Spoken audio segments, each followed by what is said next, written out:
Good morning friends, আমার সকল বন্ধুদের শুভ বৃহস্পতিবারের লক্ষ্মী পুজোর শুভেচ্ছা রইল। সত্যি পুজো করলে কিন্তু দেখবে মনটা কিন্তু অনেক শান্তি লাগে আর খুব ভালো লাগে পুজো করলে। মনের মধ্যে একটা আলাদা অনুভূতি চলে আসে। শুভ বৃহস্পতিবার। আমরা ভাবিনি যে মানে এত বৃষ্টি হবে। পুরো বাড়িতে মানে আমাদের ঠাকুরঘরটাতে পুরো একদম জানলা হয়ে ঝাপটে দিয়ে জলটা মানে বৃষ্টিটা হচ্ছিল, তো সব একদম পুরো ঠাকুরঘর একদম ভরে গেছিলো জলে। আর যাই হোক, কালকে মানে অন্য দিন আমাদের কি হয় যে কারেন্ট আসেই না, তো কালকে বৃষ্টিতে থামার পর ছোটার পর কারেন্ট এসেছে। তারপর দেখো আমি আলপনা দিচ্ছি, আর আলপনা দিতে মানে বৃহস্পতিবারে আলপনা দেওয়া হয়, আর যখন পূর্ণিমা পুজো হয় তখন আলপনা দেওয়া হয়।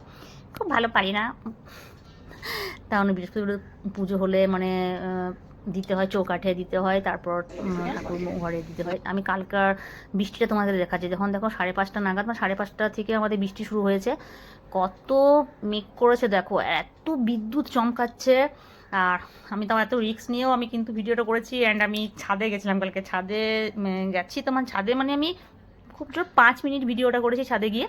মানে এত বিদ্যুৎ চমকাচ্ছে, মানে খুব ভয়ও লাগছে যে এখনই বলে না যে ফোন সুইচ অফ করে দেয় অনেকে। যাই হোক, কিন্তু দেখলাম তোমাদের দেখাবার জন্য আমি ভিডিওটা করেছি।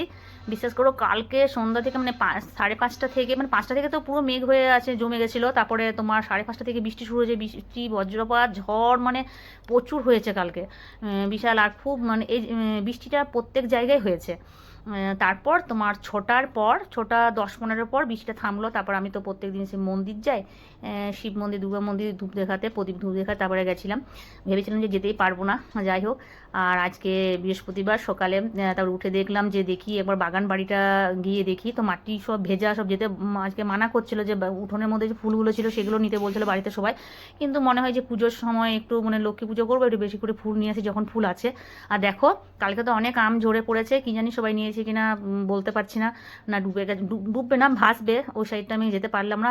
তোমাদের দেখালাম যে আমগুলো ধরেছে কোন সাইডে, দেখো পুরো একদম পুকুরটার কাছে সেন্টারে, মানে আমগুলো পড়বে পুরো পুকুরটার সেন্টারে। এলাম বাড়িতে, দেখো ফুল তো তুলতে হবে। আর আম গাছের ওই সাইডটা তোমাদের দেখালাম, আম গাছটা মানে আম পড়েছে কিনা দেখলে কেমন পড়েছে, যে আমগুলো ধরেছে এত খারাপ লাগে। কাল মনে পড়েছিল আমগুলো ওই সাইডে। আর তোমার আজ এইটুকু ভিডিওটা করলাম। কেমন লাগলো আমার ভিডিও প্লিজ একটু জানাবে। টাটা, আর অবশ্যই পাশে থাকবে।